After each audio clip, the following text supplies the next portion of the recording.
Adapun mengenai keotentikan Quran suci, saya tidak perlu mengulur-ngulur waktu lebih lama lagi kepada para pembaca. Dari satu sisi dunia ke sisi lainnya, dari Cina yang ada di timur jauh hingga ke Maroko di ujung barat, dari kepulauan di lautan Pasifik yang berserakan hingga ke gurun pasir yang maha luas di Afrika, Quran adalah satu. Tidak ada satu salinan pun yang berbeda yang bisa dijumpai di setiap orang yang memilikinya di antara 400 juta lebih kaum muslimin. Padahal, di sana selalu ada perbedaan paham, tetapi tetap memiliki satu Quran. Perselisihan politik dan perbedaan ajaran tumbuh berbeda selama seperempat abad setelah wafatnya Nabi Suci, tapi dari mereka itu tak pernah keluar satu suara pun yang melanggar kesucian naskah Quran suci. Sedikit pun tidak dikenal ada perbedaan dalam teksnya. Bahkan Dr. Mingana sekalipun tidak bisa menunjukkan kesalahan akibat kelalaian di dalam menyalin ataupun mentranskripsi oleh tangan yang tak bertanggung jawab yang ia nyatakan di dalam bukunya yang berjudul Peninggalan dari 3 Quran Kuno. Dan keaslian salinan naskah tersebut dibuat dan diedarkan di bawah perintah 3 Khalifah Nabi Suci tetap terjaga, disajikan hingga hari ini. Di sini pendapat seorang tukang kritik yang memusuhi mengatakan, salinan naskah Utsman yang sampai ke tangan kita sekarang tak berubah, perselisihan dan pertikaian golongan membangkitkan mereka untuk membunuh Utsman sendiri dalam masa seperempat abad sejak kematian Muhammad, bahkan sejak perpecahan dunia Muhammad. Namun hanya berlaku satu Quran di antara mereka, dan semua serempak menggunakan kitab suci yang sama di setiap zaman, hingga kini tak ada bukti yang dapat disangkal bahwa sekarang pun ada di hadapan kita teks yang disediakan oleh perintah Khalifah yang tak beruntung itu. Mungkin di dunia ini tidak ada karya lain yang selama 12 abad masih tetap murni teksnya. Muir, Life of Muhammad. Muir lebih jauh menunjukkan bahwa salinan yang dibuat oleh Utsman diyakini sebagai reproduksi dari salinan yang dibuat oleh Zaid hanya 6 bulan setelah wafatnya Nabi Suci, dan edisi Zaid tersebut diyakini salinan yang diwahyukan kepada Nabi Suci. Ia memberikan sejumlah alasan untuk meyakini hal itu, dan kesimpulan yang Muir kemukakan. Dia menyetujui pernyataan von Hammer. Kami yakin bahwa Quran benar-benar ucapan Muhammad sebagaimana umat Muhammad yakin bahwa itu adalah firman ilahi. Cerita dan penulisan serta penyalinan Injil sungguh berbeda. Awal mula adanya naskah didapat pada tahun 1859 dalam bahasa Yunani, yang kita diberitahu bahwa tulisan itu dibuat di pertengahan abad keempat setelah Yesus Kristus tiada. Yang ditemukan di Gunung Sinai di biara Santa Catherine yang dikenal sebagai Sinaiticus. Yang lainnya dikenal sebagai Alexandrinus yang kini ada di Museum Inggris terbilang dari abad ke-5. Yang lainnya lagi disebut Vatikan, terbilang dari abad ke-4 tapi tak lengkap. Dan semua itu dikatakan sebagai 3 naskah utama.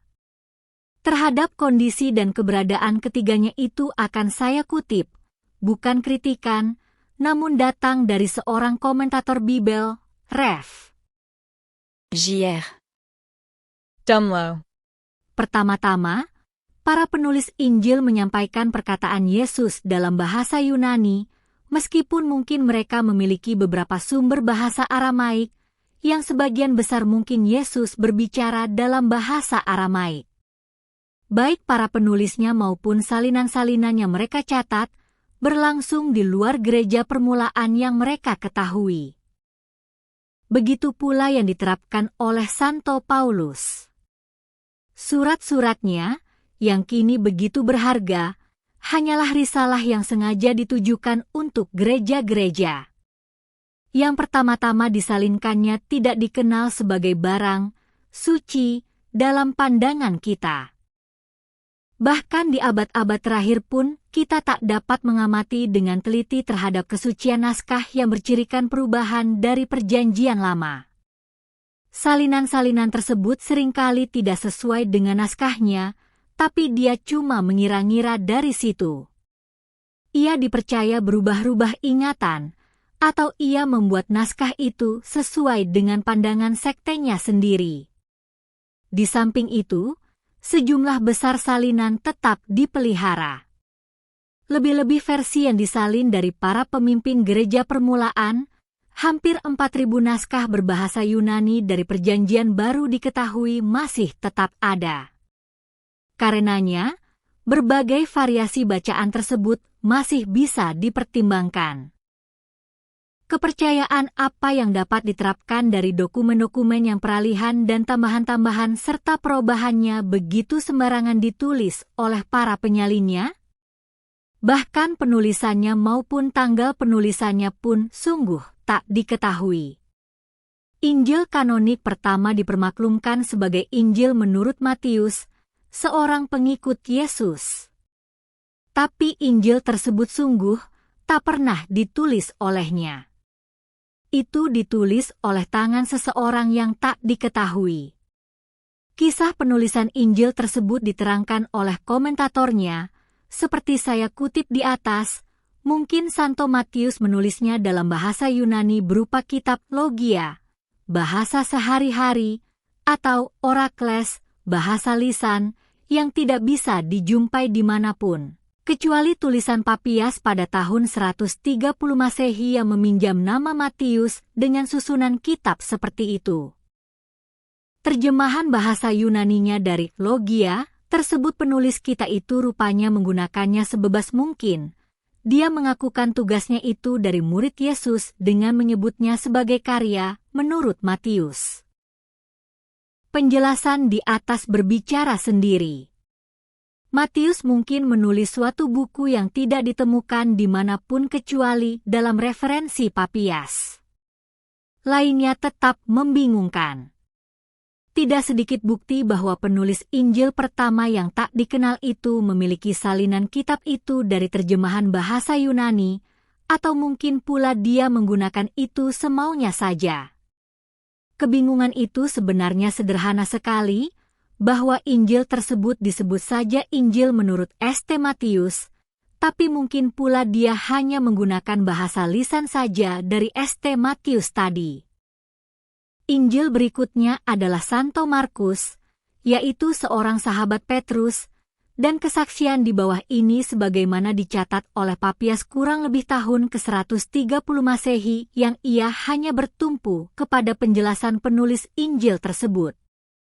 Markus menjadi, atau dijadikan, penafsir Petrus yang menulis semua apa yang ia ingat, atau segala apa yang diceritakan oleh Petrus, meskipun dia tak pernah mencatat apa yang telah dikatakan oleh Kristus. Karena ia tak pernah mendengar Tuhan, tidak pula pernah mengikutinya. Namun sesudahnya, sebagaimana saya katakan, melibatkan dirinya kepada Petrus yang menggunakan bentuk ajarannya untuk menemui, secara mendadak, keinginan para pendengarnya, dan cerita itu tidak ada hubungannya dari sumber Tuhan. Bahkan jika kita terima bukti ini, Injil Santo Markus bisa dikatakan hanya berdasarkan tradisi omongan Petrus belaka, bahkan meskipun bukti itu meragukan bahwa Injil yang ada di tangan kita sekarang benar-benar ditulis oleh Markus, kritik keras tersebut memandang bahwa ia hanya penulis pokok-pokok Injil yang ada sekarang yang disebutkan berasal dari dia. Santo Lukas juga bukan murid Yesus, tapi ia hanya pengikut muridnya Yesus dan ia dikatakan ikut Paulus. Dan mengenai Injil yang 4 itu, tidak diragukan belakangan banyak sekali ditambah-tambah. Mengenai penanggalan berbagai Injil itu, gambaran yang bisa diterima mengenai 3 Injil pertama semua itu ditulis kurang lebih tahun 70 Masehi. Namun para pengkritik ulu mengatakannya jauh lebih belakangan, dan bukti internal menjadi alasan terhadap kesimpulan ini. Dalam membicarakan Injil kanoniknya, Matius, kita diberitahu bahwa banyak sekali pemberian tanggal seluruh Injil tersebut di akhir tahun 130 Masehi. Penanggalan yang paling awal bisa diakui bila banyak kutipan-kutipan utama dianggap sebagai interpolasi atau sisipan belakangan. Mengenai penanggalan Injil Lukas, kesimpulannya menyebutkan tahun 100 Masehi. Ini lebih bisa diterima, dan beberapa keterangan menyatakan bahwa batas tanggal penyusunannya kurang lebih tahun 110. Pertimbangan terhadap penulisan, penanggalan dan peralihan Injil-Injil tersebut, sebagian besar naskah, bacaan, dan keberadaannya tidak bisa dipungkiri. Banyak sekali tambahan yang sudah tentu ini bisa mengurangi nilai, dan karena inilah, kritik terhadap semua Injil tersebut, seperti dikemukakan di dalam Ensiklopedia Biblica. Pendeta Ea Abbot mengajukan pertanyaan yang sangat penting. Membiarkan bagian-bagian seringkali dapat menimbulkan keraguan yang unsurnya banyak sekali di seluruh Injil. Jawaban terhadap pertanyaan yang ada di seluruh Injil, 5 kutipan di bawah ini mungkin bisa dianggap dapat dipercaya. Kitab 1, kutipan yang menunjukkan bahwa Yesus menolak disebut orang tidak berdosa. Mengapa engkau mengatakan aku baik? Tidak ada yang baik kecuali satu, yakni Tuhan. Kitab Markus, pasal 10, ayat 18. Kitab 2, kutipan yang menunjukkan bahwa orang yang mengutuk beliau diampuni. Semua perkara dosa dan kutukan akan diampuni, tapi kutukan terhadap Ruhul Kudus tidak akan diampuni. Kitab Matius, pasal 12, ayat 31. Kitab 3, kutipan yang menunjukkan bahwa ibunya sendiri dan saudara-saudaranya tidak mengimaninya dan mereka secara tulus berpikir bahwa ia gila.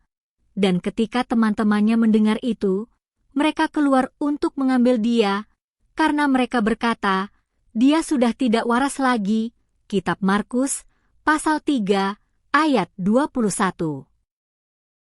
Pada ayat 31 kawan-kawan yang muncul itu adalah ibunya sendiri serta saudara-saudaranya. 4.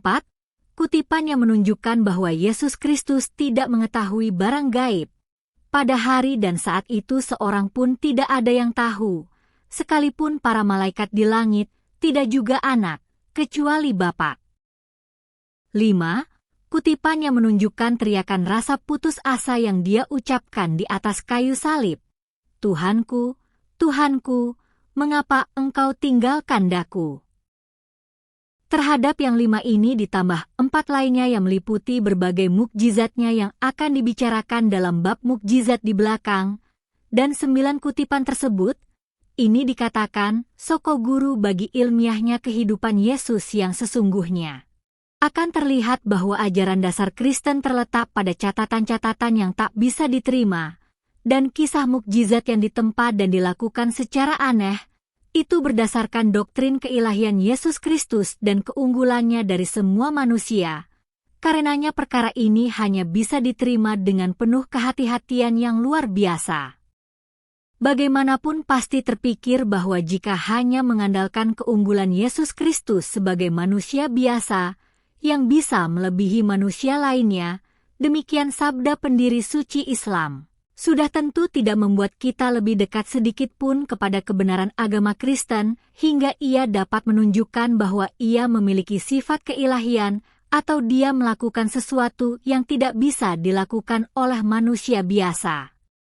Jika agama Kristen mengikuti prinsip yang diletakkan oleh para nabi terdahulu, pernyataan bahwa Yesus Kristus manusia yang paling utama dari manusia lainnya yang pernah hidup, pasti akan melakukan sesuatu yang baik terhadap kaum Kristen. Namun sejauh doktrin penebusan dosa manusia oleh pribadi Tuhan seperti itu, masih tetap menjadi doktrin utama agama tersebut, maka tak kurang bukti bahwa kelebihannya dari manusia lain terletak dalam keilahiannya dan kelebihannya di atas sekalian manusia dapat menjadi penyebab utamanya. Di dalam hal inilah gunanya membicarakan hubungan antara agama Kristen dan Islam, atau hubungan yang bertalian dengan keutamaan para pendirinya, maka ini bisa jadi membantu para pencari kebenaran. Tapi pertentangan yang terdapat di dalam Kristen itu sendiri tidak bisa mengatasi masalah ini. Saya akan mengemukakan berbagai masalah seperti yang dipertentangkan oleh kaum Kristen itu sendiri. Saya mengambil permasalahan Kristen sebagaimana yang disajikan di dalam selebaran-selebaran terakhirnya, sedikit menyinggung risalah agama yang disampaikan oleh para misionaris Kristen di Ludhiana, India, di bawah judul Haqqaiqul Quran atau Hakikat Quran yang diakukan berdasarkan hanya dari pernyataan Quran saja yang telah diedarkan dan disiarkan di India dan melalui lembaran-lembaran dunia Muslim di seluruh negeri-negeri Kristen maupun negeri Muslim.